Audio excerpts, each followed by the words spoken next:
Student, आज हम लोग हिंदी का चैप्टर 3 लेकर के आए हैं जिसका नाम है हुंडरू का जलप्रपात। इसको लिखा है कामता प्रसाद सिंह काम ने। और एक बात और बता दूं कि ये एक यात्रा वृत्तांत है, यानी इसमें एक लेखक यात्रा पे जाते हैं और उसका जो अनुभव है वो इसमें उन्होंने लिखा है। तो चलिए पहले क्वेश्चन की तरफ चलते हैं। पहला क्वेश्चन कह रहा है कि जैसे हुंडरू का झरना वैसे उसका मार्ग, इस कथन की व्याख्या कीजिए। मतलब जैसे हुंडरू का झरना है वैसे ही उसका मार्ग है। तो देखिए इसका आंसर क्या है। प्रस्तुत पंक्ति श्री कामता प्रसाद सिंह काम द्वारा लिखित यात्रा वृत्तांत हुंडरू का जलप्रपात से उद्धृत है। ये जो पंक्ति ली गई है, ये जो क्वेश्चन है, ये पंक्ति कहाँ से ली गई है? तो हुंडरू के जलप्रपात चैप्टर से लिया गया है। और इसके लेखक कौन है? कामता प्रसाद सिंह काम जी हैं। लेखक यह कहना चाहते हैं कि हुंडरू का जलप्रपात तक पहुंचने तक का मार्ग दुर्गम और पर्वत की अमराइयों में है। आप जब हुंडरू जाएंगे तो हुंडरू का जो रास्ता है ये कई चीज़ों से होकर गुजरता है, जैसे पेड़ पौधे, झरना, नदी, पहाड़, इन सब चीज़ों से होकर रास्ता गुजरता है। क्योंकि हुंडरू का पानी कहीं सांप की तरह चक्कर काटता हुआ, हिरन की तरह छलांग भरता हुआ, कहीं बाघ की तरह गरजता हुआ नीचे गिरता है।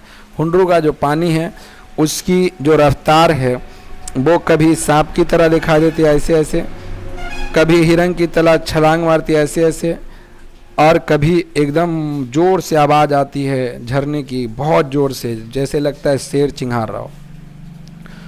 उसका रूप कहीं बहुत विशाल है और भयंकर भी हो सकता है, ऐसा भयंकर रूप कि हाथी को भी बहा कर ले जाए।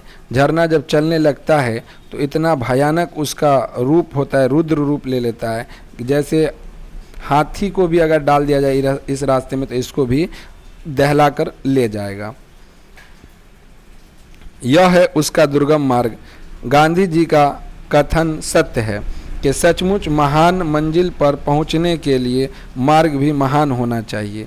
अगर आप कोई अच्छी मंजिल पर जा रहे हैं, गांधी जी कहते थे कि तो उसमें जाने के लिए एक अच्छा मार्ग, महान मार्ग भी होना ज़रूरी है। अगर आप मंजिल महान चुनते हैं, रास्ते अच्छे नहीं हैं, तो आप मंजिल तक नहीं पहुंच सकते हैं।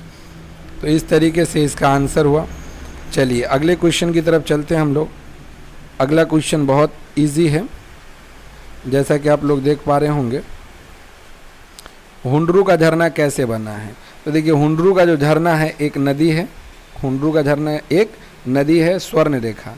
उसके उद्गम स्थान से 50 मील आगे आकर हुंडरू का यह झरना बना है। यानी ये जो नदी है स्वर्ण रेखा, इस नदी से ही निकलती है। और पानी जो है पहाड़ से टकराने के बाद क्या होता है, नीचे गिरता है और ये क्या बन जाता है, झरना बन जाता है। तो इस तरीके से हुंडरू का झरना बना हुआ है। चलिए अगले प्रश्न की ओर चलते हैं। क्वेश्चन है, स्वयं झरने से भी ज़्यादा खूबसूरत मालूम होता है झरने से आगे का दृश्य। उस दृश्य की सुंदरता का वर्णन अपने शब्दों में कीजिए। आपको बताना है इस झरने से आगे का दृश्य जो है वो काफ़ी खूबसूरत है, वो कैसा है आपको अपने शब्दों में बताना है। देखिए झरने से आगे का दृश्य बड़ा सुहावना है। पहाड़ों के बीच एक पतली सी नदी बहती है। वह ऐसी लगती है मानो थर्मामीटर को अंदर का पारा हो। आगे भी एक पहाड़ दिखता है। ज्ञात होता है पहाड़ को पार करना असंभव सा है। यहाँ पर नदियों दिखाई देती है, जैसे नदी के इर्द गिर्द पत्थरों का अंबार लगाकर उस पर झाड़ी उगाई गई हो। प्राकृत या परमात्मा ने अपने हाथ से यह सब कुछ किया होगा। देखिए झरना का आगे का दृश्य क्या है। देखिए ये एक दो पहाड़ है, ये सब पहाड़ है और इसके बीच से ये नदी निकलती है। तो कितना खूबसूरत लगता होगा, एकदम थर्मामीटर की तरह। आप लोग देखे होंगे बुखार जांचने वाला थर्मामीटर ऐसा होता है, इसके अंदर एक पारा होता है जिसमें आप लोगों को पता चलता होगा कितना टेम्परेचर है, उसी के जैसा लगता है। और नदी के जो इर्द गिर्द ये सब जगहों पर क्या है, ये नदी है। तो ये नदी है तो इसके इर्द गिर्द यहाँ पे पत्थर सा, तो कितना खूबसूरत लगता होगा देखने में। आपने कभी दृश्य ऐसा देखा होगा तो आपको अनुभव हो सकता है। ऐसा लगता है कि स्वयं परमात्मा ने इसको बनाया है, इस टाइप से महसूस होता है। कुछ बात और जान लेते हैं।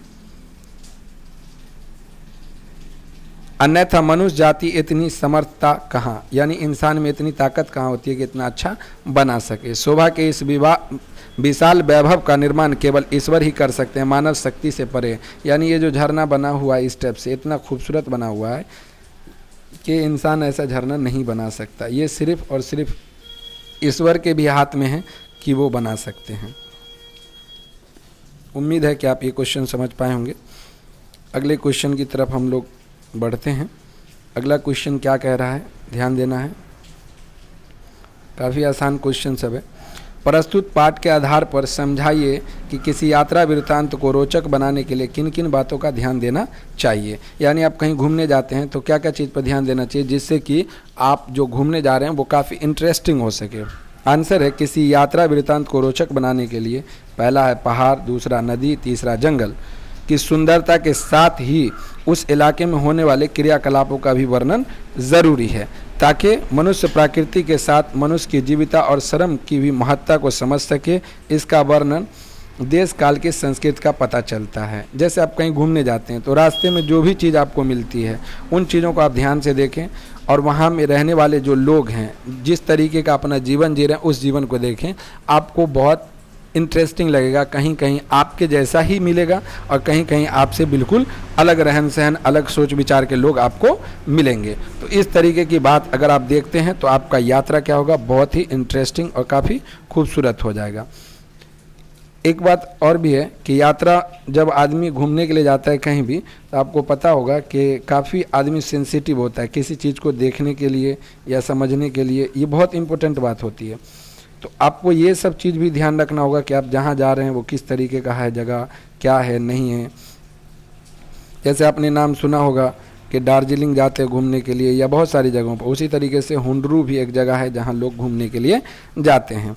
अगला क्वेश्चन है, अपने राज्य के किसी एक जलप्रपात का वर्णन कीजिए। आप बिहार में रहते हैं तो बिहार का एक जलप्रपात के बारे में आपको बताना है। तो देखिए मैं बता देता हूँ, वैसे आप और भी जानते हैं तो बता सकते हैं।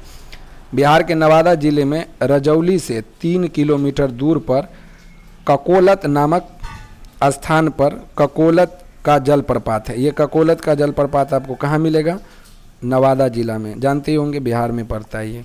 मुझे वहाँ जाने का एक अवसर प्राप्त हुआ।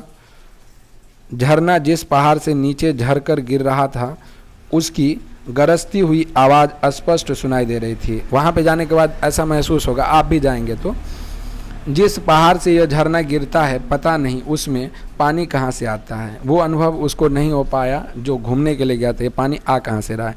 थोड़ी सी चढ़ान के बाद मैं झरने तक पहुँच गया। उसकी ऊंचाई 20 फीट है।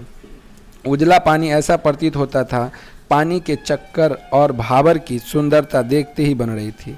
इसके चारों ओर पहाड़, पहाड़ के बीच प्रकृति की यह लीला स्थली। इस झरने का पानी बिल्कुल साफ और स्वाद में मीठा है। कहते हैं इसके पानी समझिए आगे क्या है। कहते हैं इसके पानी में पाचन शक्ति बहुत है। यह शोभा स्थली अत्यंत ही मनोहरी है। यानी आप कहीं भी जाएंगे, अगर ऐसा बिहार में आपको नज़र आता है तो उस बारे में लिख सकते हैं। ज़रूरी नहीं कि यही का उदाहरण, ये एक उदाहरण पेश किया गया नवादा ज़िले का। ये ककोलत जलप्रपात के नाम से जाना जाता है और यहाँ घूमने पर जाने पर क्या क्या चीज़ देखा यहाँ पर आपको मैंने पढ़ के बता दिया है। आप कहीं जाते हैं, आपको अगर देखने के लिए मिलता है तो आप आराम से इस चीज़ का अनुभव कर सकते हैं। चलिए तो इस कहानी को शॉर्टकट में मैं थोड़ा सा बता देना चाहता हूँ। ये हुंडरू का जलप्रपात जो है आपको झारखंड में मिलेगा। छोटा नागपुर के नाम से जाना जाता है। वहाँ से थोड़ी दूर पर रांची, और वहाँ आपको ये रांची से कुछ दूरी पर जाइएगा तो आपको हुंडरू का झरना मिलेगा। ये लेखक क्या करते हैं, घूमने के लिए जाते हैं। वहाँ कहा जाता है कि ये काफ़ी खूबसूरत खूबसूरत जंगल, पेड़ पौधे, जानवर, पशु पक्षियों की आवाज़, जो झरना जहाँ पे गिरता है वहाँ पे झरने की झरझर की आवाज़, पहाड़ों को काटता हुआ जो झरना जाता है उसकी खूबसूरती, यानी जो वहाँ पर उनको देखने के लिए मिला उन सब चीज़ों को इसमें लिखा है। उम्मीद है आप बुक से भी पढ़ लेंगे तो काफ़ी अच्छा समझ जाएंगे। आज के लिए इतना ही। Okay, bye.